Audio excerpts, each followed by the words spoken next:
Good afternoon, everyone. We've got quite a full session today around mortgage mastery, and we're just waiting for a range of participants to enter the session.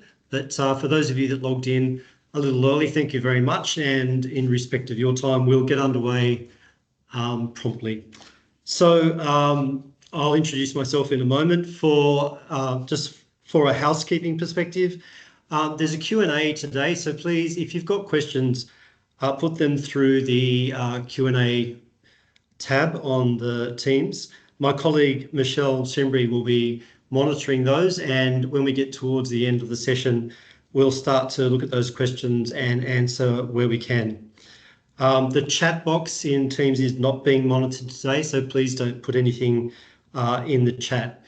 This session is being recorded, and anyone that's registered will get a copy of the webinar.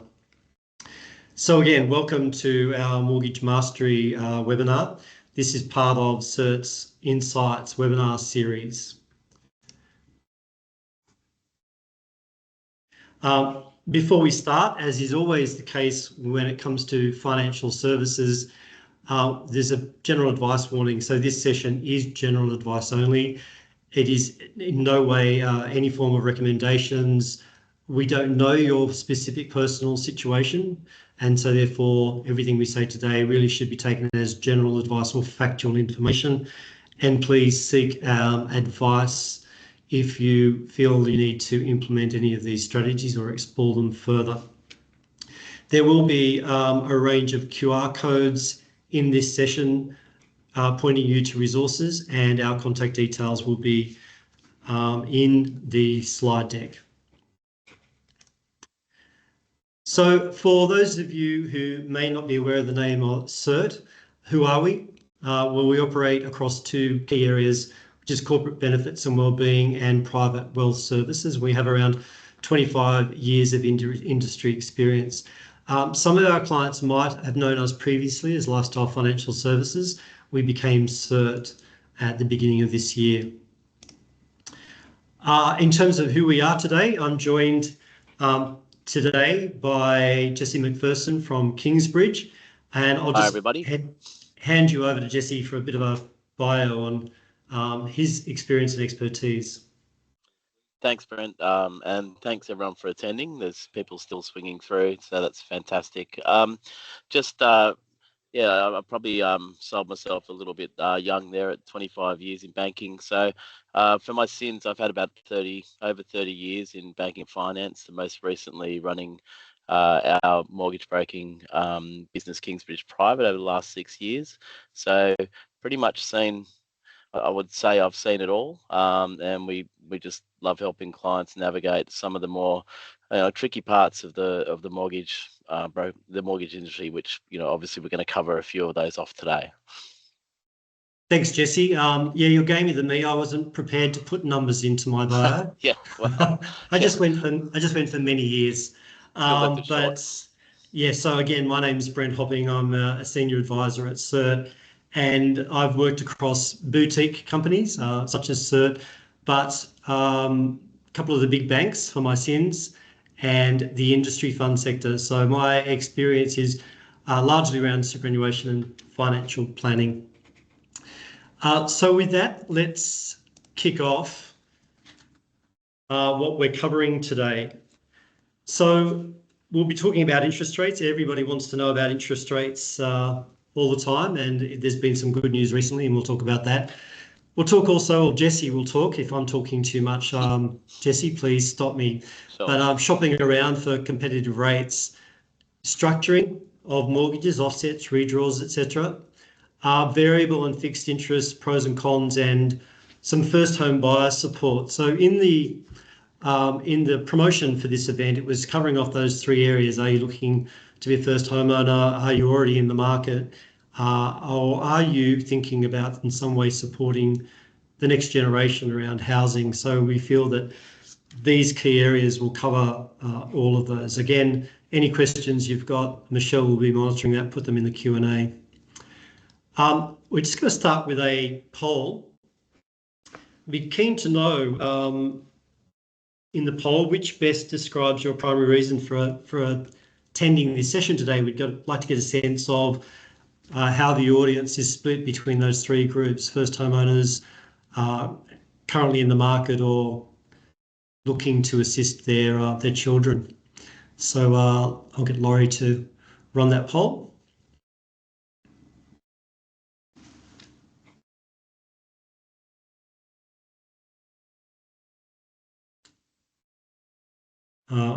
We might have to come back to that by the looks of it, but I still would like to get a better understanding, because Jessie and I can sort of weight the presentation to around who's in the audience.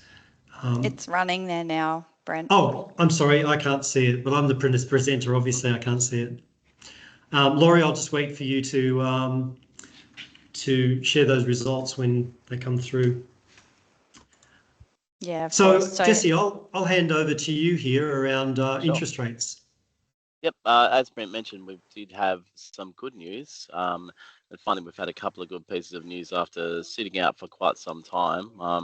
Obviously, this is very topical for everybody, for the majority of people in Australia, and it's definitely a water cooler conversation that happens quite regularly. Pretty racy one too. But yeah, so we did have the RBA easing rates down to a cash rate of 3.6. Thankfully, and I'll get to that later, all of the banks followed and passed on the rate cut in full. I guess one of the things that people, that's the certainty aspect of where we sit right now. I guess one of the things that people want to know is where do they see the market going, and probably the best measure, and the people with the biggest economics department that is quite a self-serving interest for them is the big banks and where they see what's happening with rates. So there's some alignment around that. As you can see there, most are expecting a rate cut in November, which quite frankly historically is very rare because it's on Melbourne Cup Day. But they certainly see that there's one more rate cut this year. And then NAB and Westpac have probably been a little more forward-looking in terms of saying we do think that in early 2026 there will be a further rate cut. So it's another 0.5% on top of the 0.5% we've already had, which is really positive news for people. It's probably not happening as quickly as people would like, but it is happening, and it does create a bit of certainty around where things are headed, which does tend to sort of release people's ease a little bit. What I will say just really quickly, don't want to harp on it too much, what will be interesting in the future is not so much what the RBA does, although that's really important. It's how the banks react to it. So at the moment, the banks have passed on the rate cut in full, as I mentioned. I think from a PR perspective, they really had to, but there will be a point that there will be a disparity between banks passing on the full cut. I say that in the experience that in the last really down cycle, out of the 10 rate cuts that happened, only 4 were passed on in full, which I think is quite an astounding number, but that's the reality. So even more so than ever, when we go through the presentation and looking at shopping for a good deal and things like that, when we start to see disparity, that's when it becomes even more important to keep an eye on things, which, it's not that you wake up every morning and say, I'd love to look at my mortgage rate, but it's certainly something that I think we need to be on top of as this disparity starts to appear. Thanks, Jessie. So I suppose the big question is, what is a really good rate in the market at the moment? Who's providing it?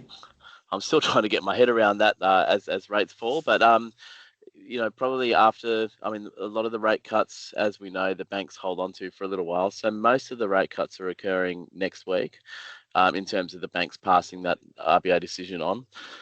A really, really good home loan rate for principal and interest repayments, which is what, the majority of Australians is kind of pegging themselves against, is around the 5.25 to 5.35 mark after the next rate cut's been applied. So that is probably market leading rates that we see across the banks at the moment. In terms of who's offering it, this will change as more disparity comes into the market. But at the moment, people like Westpac are really, really strong, whereas CBA and NAB are kind of lagging a little bit behind. That's out of the big 4. So Westpac and St George are very strong on pricing at the moment. If we look to that sort of non-Big Four lenders, we have quite a number of lenders that are very strong. Macquarie Bank is always quite strong, ING, and we do a bit of business with a company called Teachers Mutual, which is a credit union that tends to hold rates pretty well at the bottom of the market a lot of the time. But they have some restrictions around that, but they are actually really good to deal with. So, I mean, that's just a small snippet. There's obviously a whole broader market out there, but that's a snippet of that. Great, thanks, Jesse. That's That's right. that's good. So, name. although you might not want to wake up every morning thinking about your mortgage, next week would be a good time to wake up and check it out and see whether your particular lender has passed on the rate cuts. Oh, well, they've all announced it now, so you can be pretty confident that your lender will have passed on this rate cut that comes out next week. What I would say forward-looking, let's just say we hit November, I'm going to be really interested to see what kind of disparity there is at that point, because banks can be sneaky, as we all know. Yeah. Thanks, Jesse. So in terms of 3 broad categories we're going to cover now, one is shopping around, and why, and how you best do that from Jesse's experience structuring. So for people that are already in the market, they're probably very well aware of offsets and redraws and etc. But for people who are looking to still get into their first home, this might be good information. And then we'll talk a little bit about variable and fixed rates. So to a degree, Jesse, you've covered off that first point, Yep. but you do have good points to make about just your current provider. Oh, without a doubt. Yeah, thank you. So, one of the first things, even when we have new clients call into our office or are referred to us, one of the first questions we obviously ask is who are you banking with, and particularly, are you happy with them? I mean, you don't have to be ecstatic with your bank, but if you're probably not annoyed, then that's a good start. And if they do have a rate that's a little bit out of market, our first port of call always would be to suggest they go back to their existing bank and see what they can do. It's a bit of a, if you don't ask, you don't get.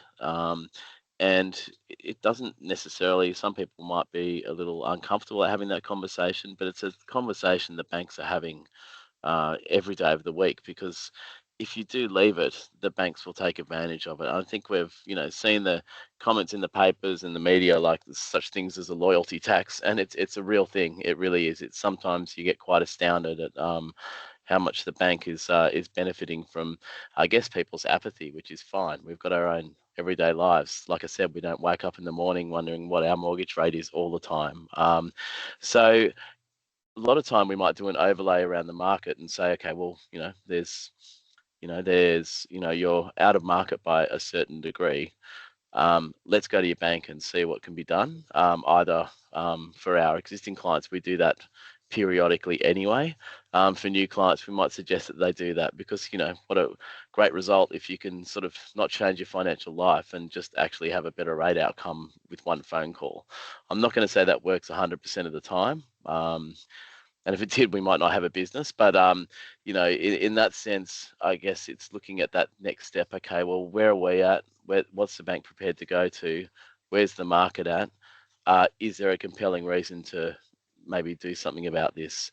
And, if we feel there is, we would be quite honest with that and basically make a comparison and look to move somebody. But our focus when we're dealing with new clients, as an example, is to try and keep them with the same bank for as long as possible. It benefits the bank, it benefits the clients in terms of less sort of uproar of their financial life. But sometimes it's just too compelling to need to leave to get you in a better financial position. Thanks, Jesse. Actually, I might just go to the next poll. And sorry, Laurie, I can't see the chat box at the moment. I might go to the next poll. What were the results on the first poll? So the first poll is showing us that the primary reason for 48% of people for attending today is because they have an existing mortgage, 39% are looking to purchase their first home, and 11% are wanting some more information regarding assisting their children to enter the housing market. Great, thanks, Laurie. So I'll get you to run that second poll if you can. Now. I think Yep. she's already on top of it there, Brent. Yeah, for some reason I'm not seeing it.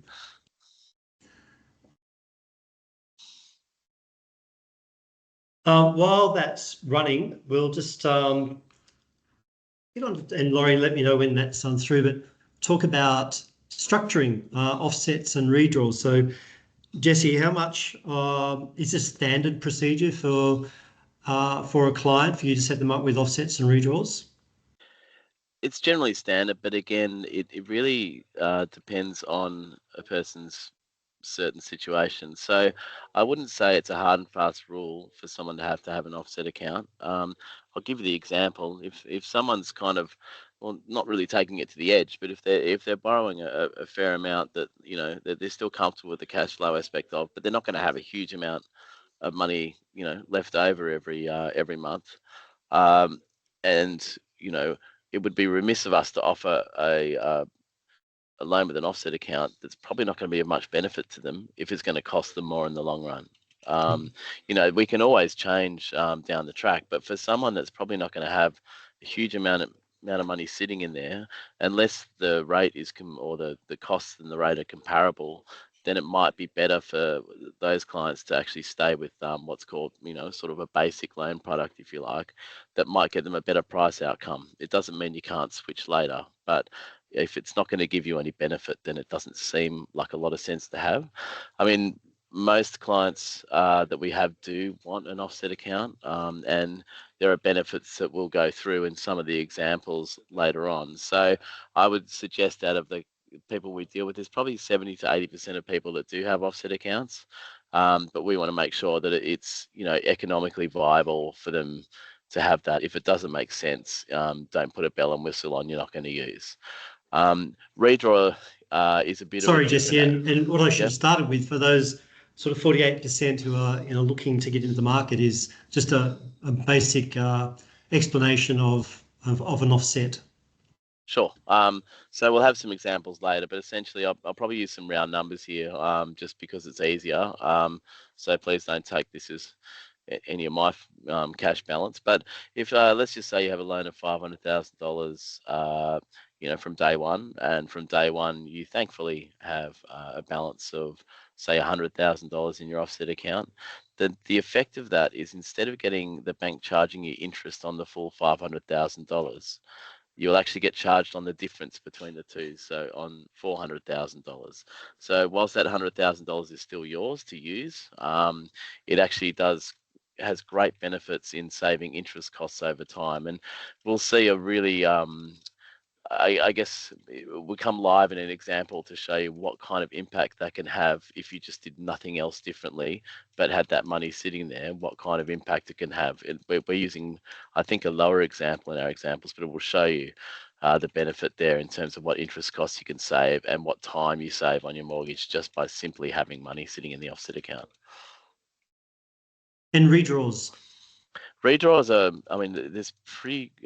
as long as you're on a variable rate, which probably the majority of Australians are, most banks, or the majority of banks and products will offer redraw. And essentially what that is, I'll again try and use some round numbers, but let's just say you have monthly repayments on your mortgage of $3,000 a month, but you choose to pay extra because you're, obviously wanting to, reduce the term, pay off your loan as quickly as possible, which is very prudent. So let's just say you have a payment of $3,000, but you decide to pay $4,000 a month. Again, using round numbers. So every month you're paying $1,000 extra into your mortgage. You are getting the benefit of saving interest costs as if that 1,000 was sitting in the offset account. They're not dissimilar on that front.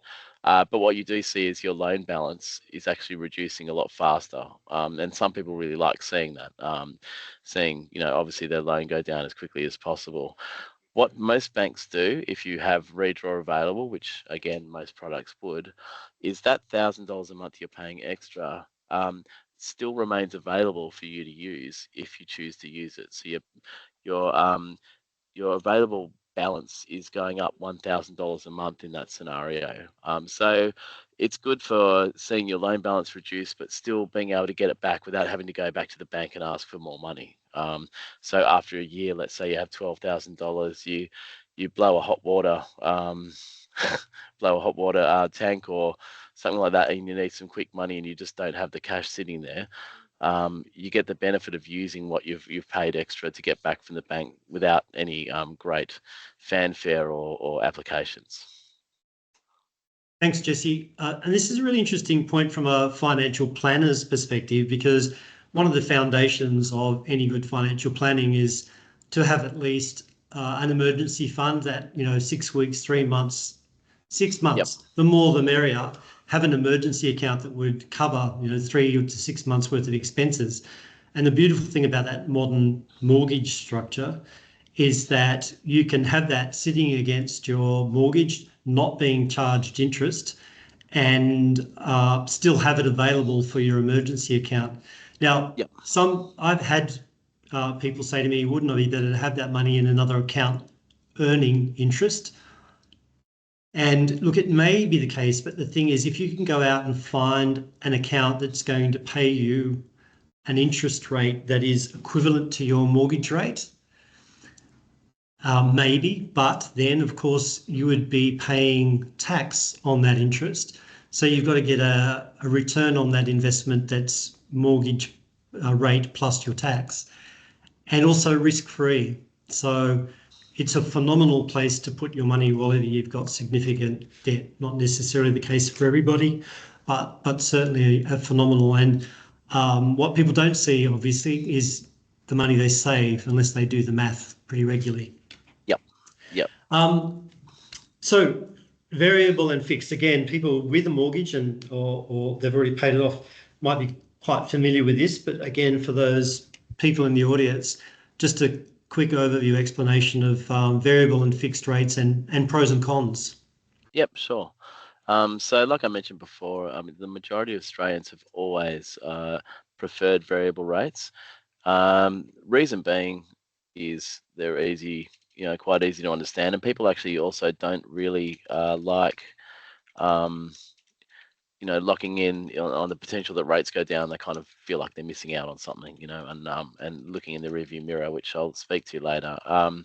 What variable rates, the main benefits of them is, one, those scenarios around offsets and redraws are generally only available on variable rates, which means you get a truckload more flexibility to manage your mortgage the way that it suits you. And you can benefit from a down cycle. On the flip side, when rates start to go up, you can experience some pain. So you are leaving yourself open to, to potentially some higher costs down the track. In this current cycle, obviously we're in a down cycle. None of them last forever, but we're certainly seeing not much value in fixed rates at the moment. So most of our clients, if not all, are going variable at the moment to be able to ride the market down a little bit, or hopefully a lot. With fixed rates, again, they have their time and place. Certainly if people become concerned about, a cycle where we're going to see increased fixed rates, people might have a preference for it. Again, typically in Australia, COVID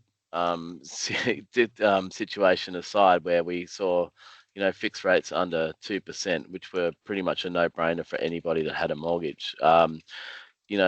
Even with a rising interest rate environment, people tend to like the flexibility of variable for those offset accounts and for the redraws, as we discussed. One of the main reasons, there's a few reasons why you would go fixed. Fixed rates do have a limitation as to how quickly you can repay them.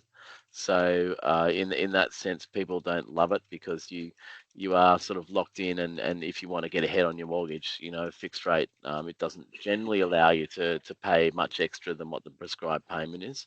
But what it does give people is certainty. So, for all of our clients, when we're speaking to them, for the first, second, third, fourth, fifth time, I'm going to call it the sleep test. It's a massive cliche, but if you're going into a debt and you're staying up at night thinking about it, you probably shouldn't have got into it in the first place. I mean, things can happen in life, but if you're sort of entering into that and it's keeping you up at night, then it's probably somewhere where you might have stretched a bit too far. Fixed rates can provide some certainty for people that are really, really concerned about that, because at least you have a certain period of time where you have set repayments and you can manage your budget to that. So it does work for some people, but again, historically and where the value lies at the moment, the majority of people are staying on the variable rates currently. Thanks, Jesse. Okay, so now we've spoken about those, I might just go through a few examples of some potential savings based on either, as Jesse's pointed out, paying more off your loan or getting a more competitive rate. And we'll also go through that example of the offset account. So we just used an example here of somebody with a loan. Sorry, I just need to move something so I can.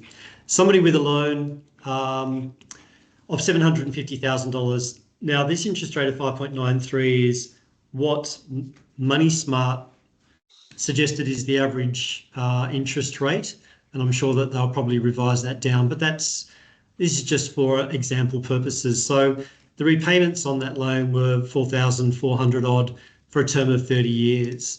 Now, total interest paid on that, and this will be shocking, especially for people looking to get into the market, is more than the value of the loan over 30 years, 856,000.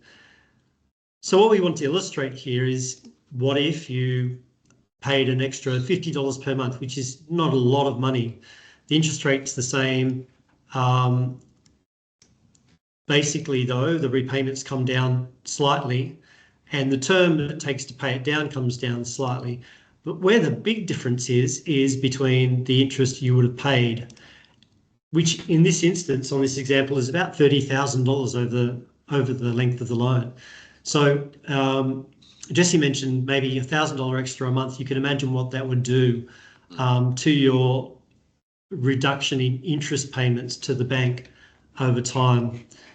Sorry, Brent, I suppose what this also shows, bar my example, is even a really, really small change that you would hopefully not have too much impost on your sort of lifestyle, if you like, can have a pretty significant long-term impact. And like you mentioned, if you extrapolate that out over larger chunks of money, the benefits are there to see.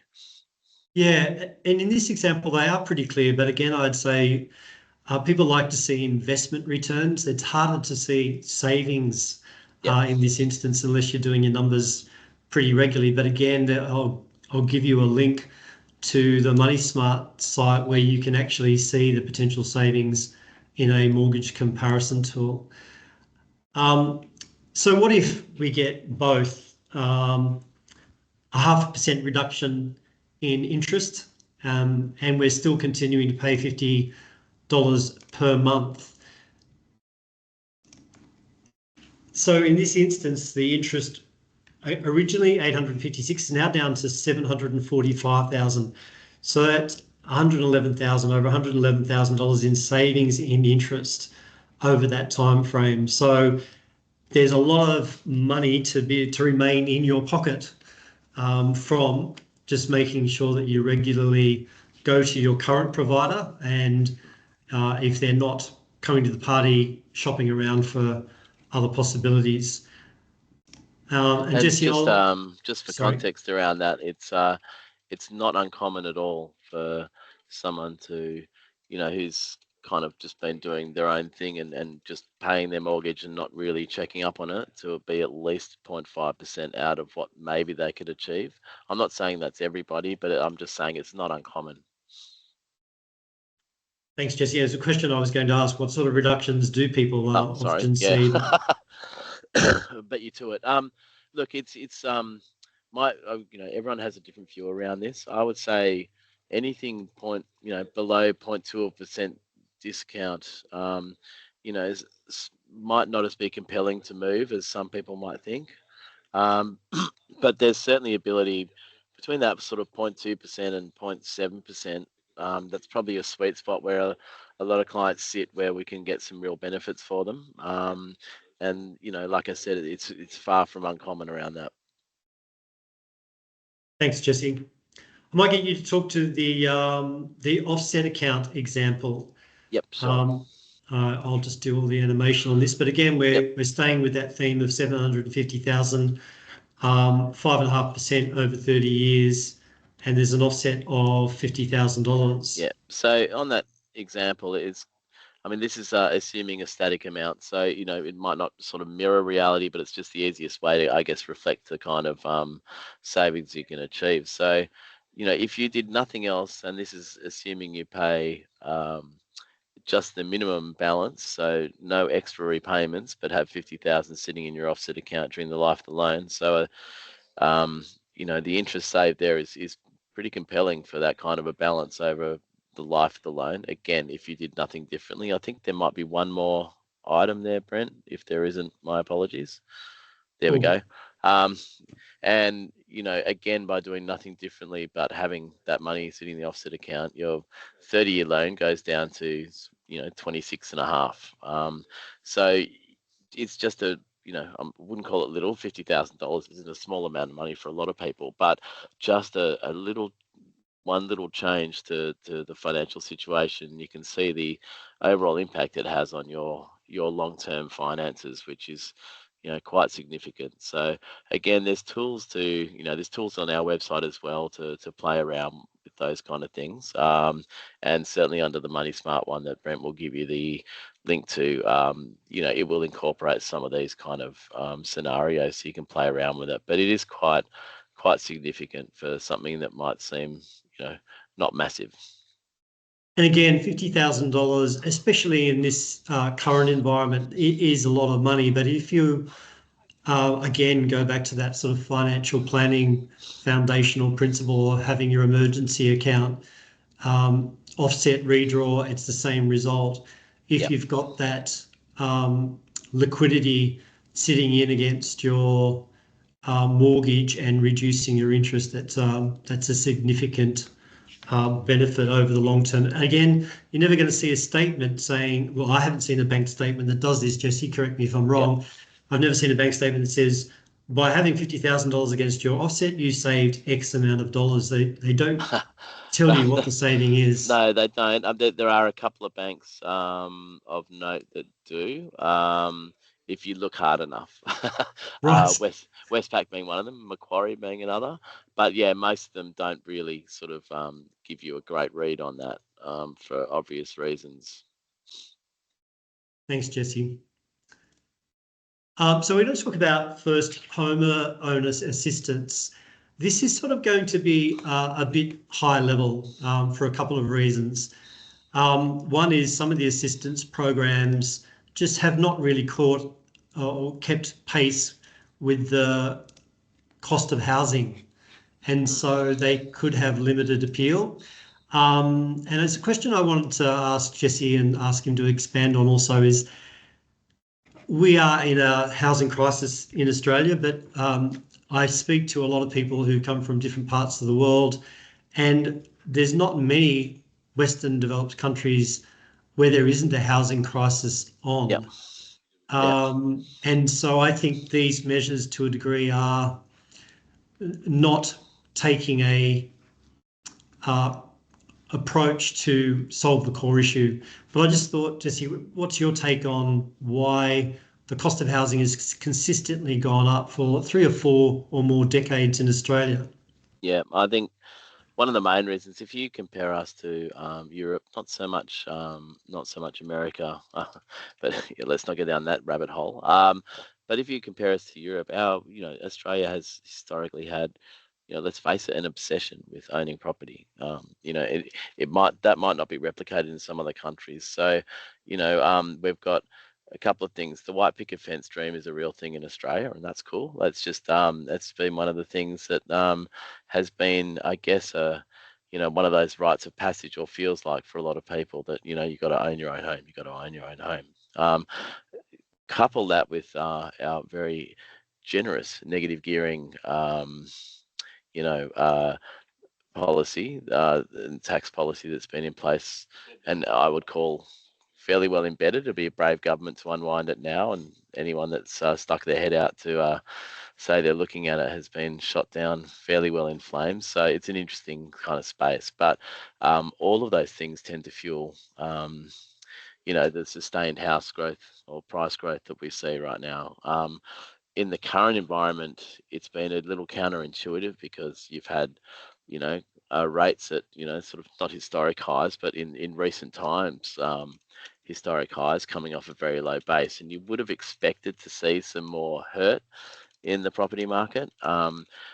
The main thing that's been propping it up, to be brutally honest, is just a supply and demand issue. So when you've got times of uncertainty, people are a bit remiss to sort of, I guess, take some decisive action, and that's pretty a natural human instinct. And so we've seen, in terms of properties for sale, weekend to weekend over the last couple of years. I use Sydney as an example because I'm here, so apologies for those who are Sydney haters or don't live in Sydney. But we're seeing sort of 600 or 700 properties on the market, and in your sort of I guess a normal supply and dynamic might be sort of 1,000 to 1,200. So that's a pretty significant difference. And when there's less houses on the market or less property on the market, and more buyers, obviously that sort of artificially, I guess, keeps those prices up.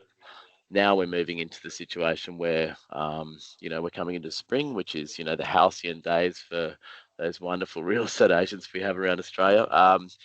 But we've got a declining interest rate environment. So I think that will probably, even if we get more supply, we'll probably prop up the prices a little bit to keep them at the very least stable, but I would imagine rising again. Thanks, Jesse. And another interesting perspective that I read recently, a gentleman called Ezra Klein, he had a co-author a book, Abundance. They very much pointed to zoning laws as probably something that's led us to this point over multiple generations.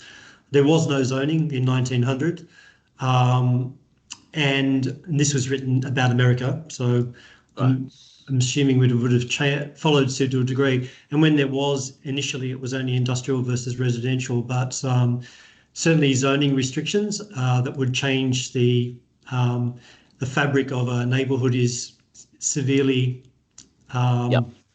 resisted, which means we're just not getting the supply that we need.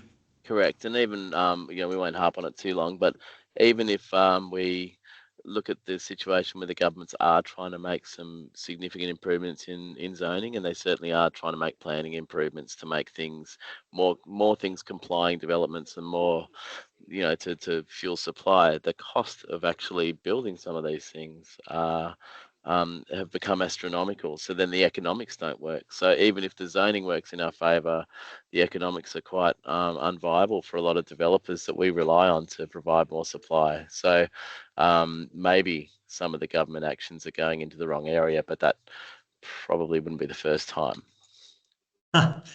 Absolutely. So look, we'll just cover these very, very quickly. And again, there's a QR code here for you to research them if they may be relevant to you. The first home super saver, it allows you to save up to $50,000 of voluntary super contributions. I stress voluntary because it doesn't allow you to take $50,000 out of your balance if you haven't actually made what's typically called salary sacrifice contributions. So you had to have made over and above what your employer contributes in order to utilise this facility. You can withdraw it for a home deposit. The benefit here is a tax benefit, that is contributions tax on super is only 15% as opposed to your marginal rate. When you withdraw it, you can withdraw the money you put in less that 15% tax. So hence you can only withdraw 85% of whatever you put in additionally. And it must be applied via MyGov and meet eligibility criteria, which is about age and what the property is used for. Is this a massive saving? No. Is there a level of administration? Yes.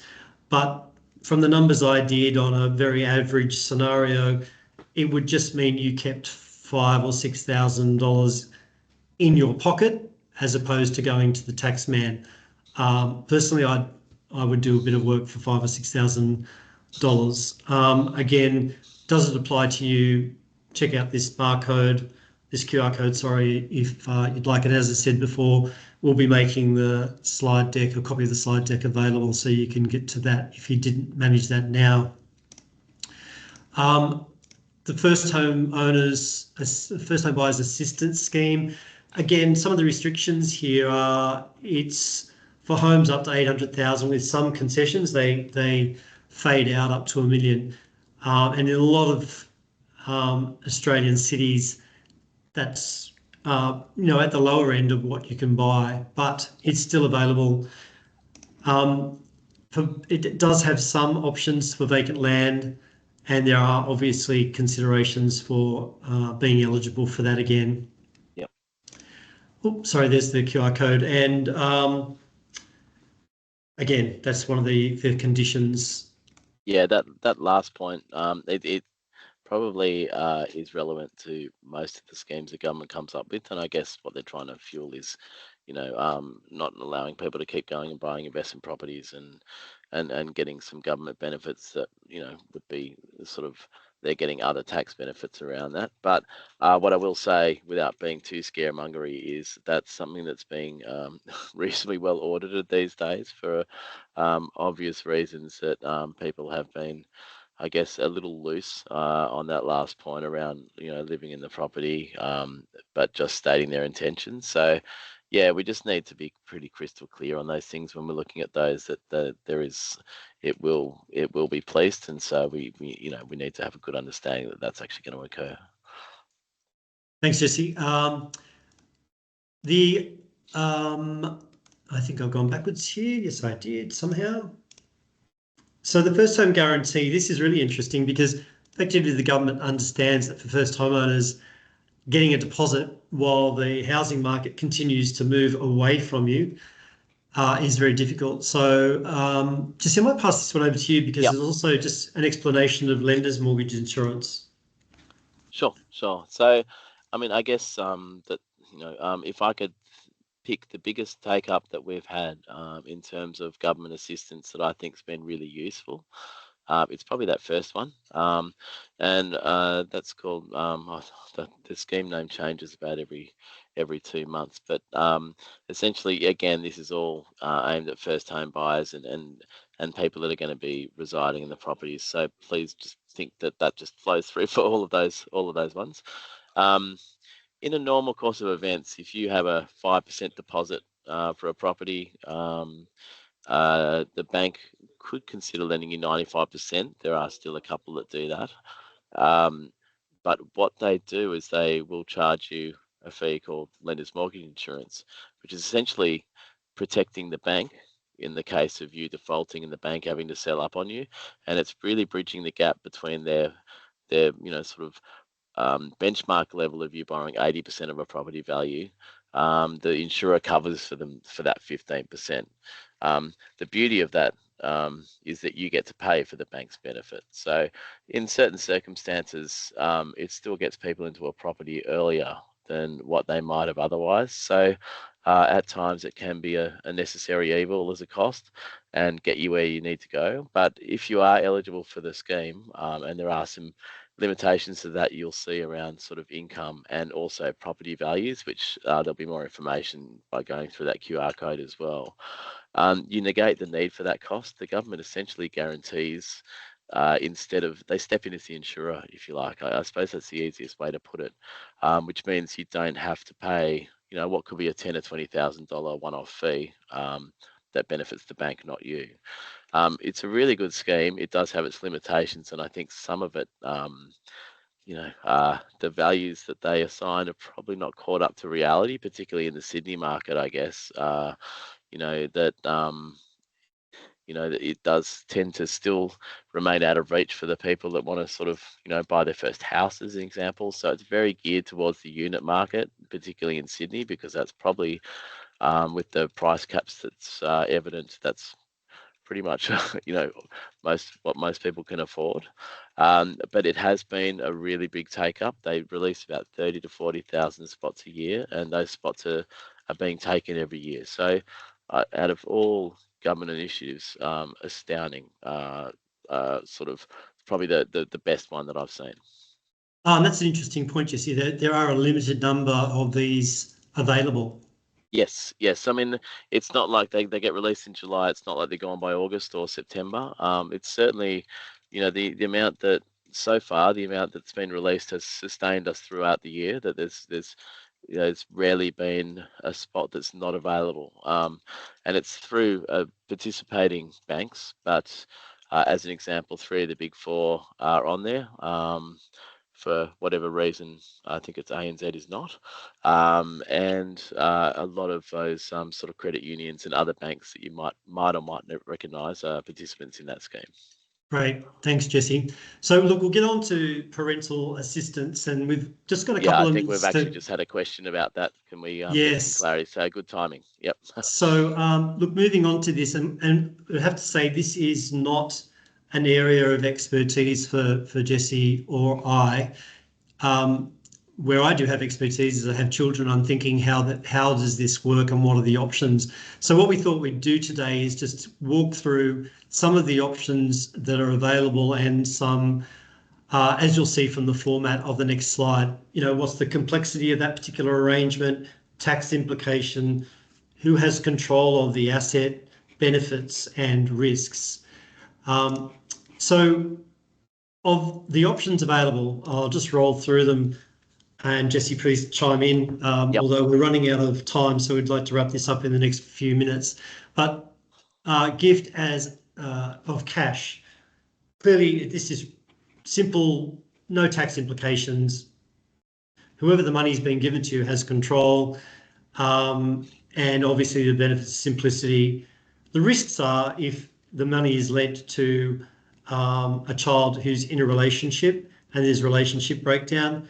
And I've seen this happen firsthand, where that non-related party somehow feels that they are not responsible for the asset and possibly want 50% of it. The next is to provide a loan. Are you seeing much of this, Jesse? Yeah, so between the two, in terms of providing your children a loan, if you are lucky enough to have the cash available, I suppose, as compared to gifting the cash. I mean, I can tell you what the banks prefer. It's the gift because it's very simple for them. But then the downside risk that you've rightly alluded to is there, particularly with the rise of blended families. So we're seeing more and more requests to be able to provide children a loan. Really quickly, because I know we're running out of time, essentially the way the banks view it is if a parent's providing a loan, they have to prescribe a repayment to it. And so that will reduce the affordability of what their kids can afford from the bank, because they will have essentially another loan to service. If they've got high incomes, then that's a good way of dealing with it because there's some serious protections there. If they don't, it becomes a bit of an issue around how it is presented to a bank. The more recent examples we've seen, just to be really quick, to both protect the assets and also please the bank, but not every bank, is parents might provide what they call a loan and have a legal agreement behind it. But the loan is not subject to any repayment of any kind while it's in place, and is subject to the payable when the property is sold. Even most banks don't accept that, but there are some that are becoming more amenable to that because as people are becoming more aware of the downside risk of just giving a cash gift. Yeah, and look, interestingly, about 30% of the poll respondents that we just ran around what parents were thinking about doing, 30% were thinking gift, only about 10% a loan. 25% saying to go guarantor. So clearly there's some level of complexity around this. There's no tax implications. In this instance, the child has control of the asset. Again, opens up to blended family type of arrangements. It's obviously providing assistance without using cash, but the risks are parents' home is at risk as they're also liable for the loan. Correct. I mean, it's quite a smart solution for people that do have significant equity in their property. And as an example, just to be really quick, if you've got a property worth $1 million that your kids are buying, again, trying to talk in round numbers, and you're providing your guarantee, if you like, your guarantee will be limited to the amount they need to get down to $800,000. So in a sense, $200,000 plus maybe stamp duty and things like that if they don't have any cash available. So your liability is limited, but bearing in mind that if the bank sells, this is all in an enforcement situation. If the bank sells the child's house for significantly less, they're coming at the guarantors and they will have a mortgage over the property. So they, the risk is they can enact on that. And whilst you're only exposed to a certain amount, potentially, sale of a property would have to occur for you to be able to satisfy the bank. So it's just something, it's a lot of the risks that we go through with parents and children every day of the week at the moment. Thanks, Jesse. And as I said, about 26% said they're looking to potentially go guarantor, so that'll be very useful. Jesse, next is limited security guarantee. That's pretty similar one, I guess. That's exactly the same, to be honest. It's again, most banks will limit the guarantee to what's really required to meet the bank's requirements from the kid's point of view. But again, just being mindful of that, downside risk of, if things go to hell and high water, there is a risk you can use it. I don't know if it's in here, but there's one bank that offers parents to offer term deposit support. So essentially, the term deposit remains in the parent's name. They earn interest on that term deposit, but it's held as security for your child's purchase. Again, all of these options are until such time as it's not required. What we would do is review it every year. If the property's gone up and the loan amount's gone down, we will do a calculation. And as soon as we can release the parents from that guarantee, the better. So we're always trying to work on getting it to that situation. It's great for the parents and the kids on that front. Thanks, Jesse. The other one is joint purchase. And look, only about 12% of people are considering this as an option. One highlight here is there's a couple of ways to own a property as either joint ownership or tenants in common. Yep. What do you see happening here? In this particular case, it's you could talk forever and a day, and I know we're running out of time, but in a lot of these things, if people are sort of helping their child and the partner or husband or wife, a lot of the time they will have it as tenants in common, which is essentially you prescribe you can have unequal shares in a property based on your level of contribution. So you can actually sort of have sort of multi-ownerships with different different sort of percentages, if you like. It's a complex situation, and I guess one of the main things is to look at both the tax and the legal ramifications around doing that. Certainly banks are happy to support it under certain criteria, but certainly something that we can walk through. Thanks, Jesse. And that wraps up the formal part of it. I think the last section there, we're highlighting more that the range of options that are available, but we would recommend that you get specialised legal and potentially accounting advice around those. Again, just opening up options that you may not have considered before. So on that, and thanks again, Jesse. Pleasure. I'm not going to go into family trusts, it's very complex and we've run out of time. But clearly, to wrap up, mortgage decisions vary by life stage and financial goals. So monitoring pretty regularly, as Jesse said, don't wake up every morning thinking about your mortgage, but monitoring and them regularly is key to long-term success.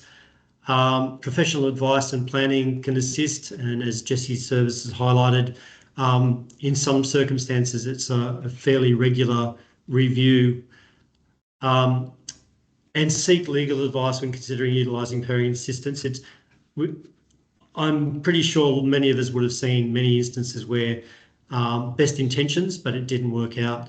Michelle, just going to ask, are there any questions that you think Jesse would need to answer before we wrap up in a few minutes?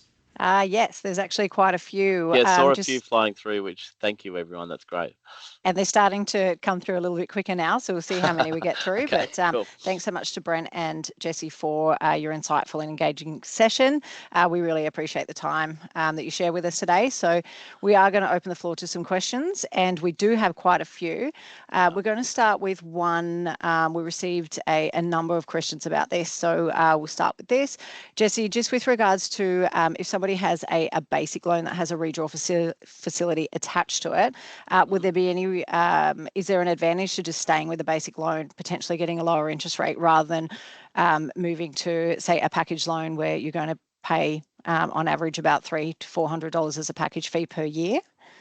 Oh, definitely.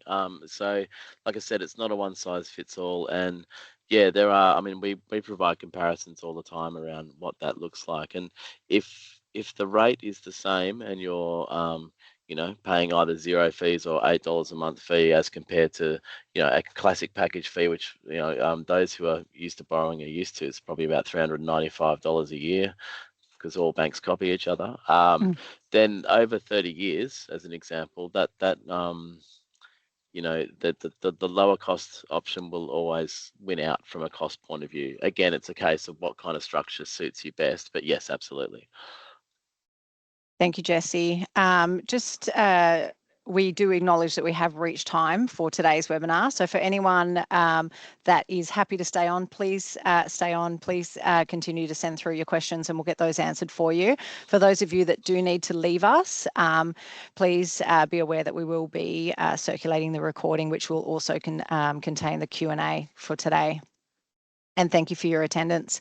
Okay, next question, Jesse. Is there a huge benefit of making repayments on your mortgage either weekly, fortnightly, or monthly? Yeah, there is. Essentially, the classic is monthly, so you're paying 12 times a year. Paying fortnightly, essentially, there's 26 fortnights in the year, so you're kind of squeezing away an extra sort of 2 repayments just by paying fortnightly and not really doing much different. And the more money that's in the loan, the more interest you save. So yes, there are benefits. It's got to suit your cash flow, without a doubt. That's something we'd review. And also, if you're using an offset account to a great degree, it probably doesn't have a great impact. So then I would probably peg it to what your kind of cash flow suits. If you get paid monthly, you'd probably just pay monthly. Thank you, Jesse. What is considered a reasonable variable rate at the moment? And this may have been for someone who's missed the start of the presentation. Sure. So after the rate cut, so let's just say we get out of the way next week, out of the way when all the banks have passed on. A really, really good rate is around the 5.25 to 5.35% mark for a variable principal and interest home loan. So that's kind of where the best of the market are sitting. If you're anywhere between 5.25 to, I guess, 5.4, you're sitting quite nicely. Thank you. And Michelle, I'd just like to add, we ran a survey earlier around, for those of you who had a mortgage, how many times did you refinance? So 47% said never. Right. So I think that points to Jesse's comments earlier on about just going back to your bank and making sure they're passed on a rate or asking them and potentially shopping around. So 43% said 1 to 3 times and 8% said 4 or more times. So nearly half of, and that's a fairly representative audience of around 220 odd participants today. So that says about 50% of Australians are not shopping around to get a better rate. Yep, which is not surprising, quite frankly. Yeah. Next question. Can you please explain negative gearing? Oh, in 45 seconds. My middle name's never been succinct, but let me have a crack. So essentially, negative gearing is a a tax system whereby if you have an investment property, you will earn rental income out of it. I'm going to use really, really round numbers. Let's just say you're earning $10,000 a year out of rental income, and your interests and property costs are $15,000. Essentially, on paper, you're losing $5,000 a year. That can come off your taxable income so long as you meet all the certain guidelines. That's a really simple example of, money being able to come off your taxable income, and essentially people are looking to get a tax refund out of that. That's a really, really simplistic thing. It's a whole quagmire that probably is best explained by an accountant, or there's some really good explanations out there online as well. But I hope that kind of gives a little bit of a sense.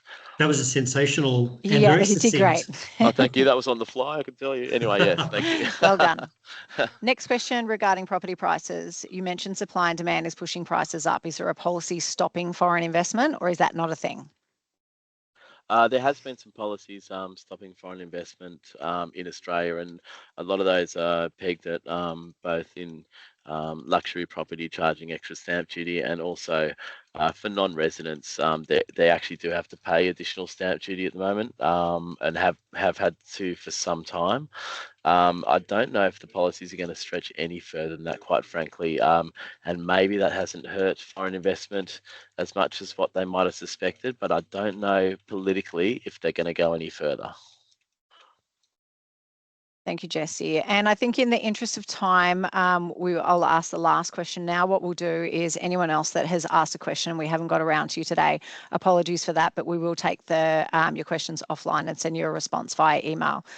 So the last question for today is, does refinancing affect your credit rating?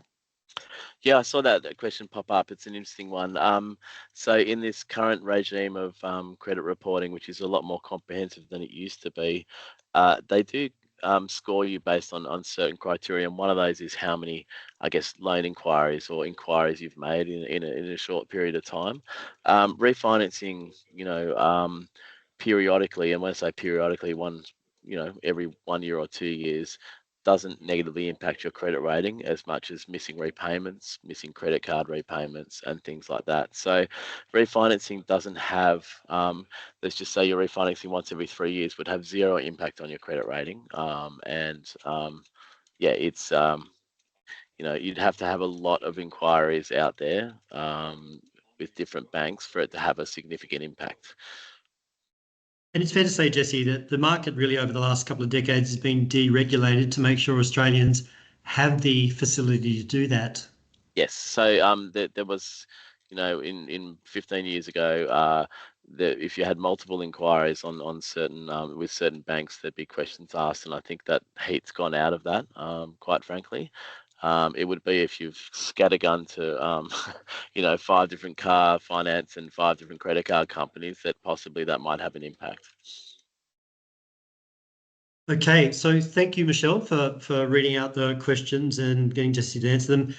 Jesse, thank you so much for your time today. It's very much appreciated, incredibly valuable. I hope everyone got at least something, if not a lot, out of that presentation today. There will be a feedback survey distributed, and we would love your feedback around the session today, but also any other comments you've got, especially what other content you'd like to see in the future. So thank you very much, everybody, for participating today. Again, thanks to our guest, Jesse. Yeah, thanks, everyone. Really appreciate it. Thank you all. Bye.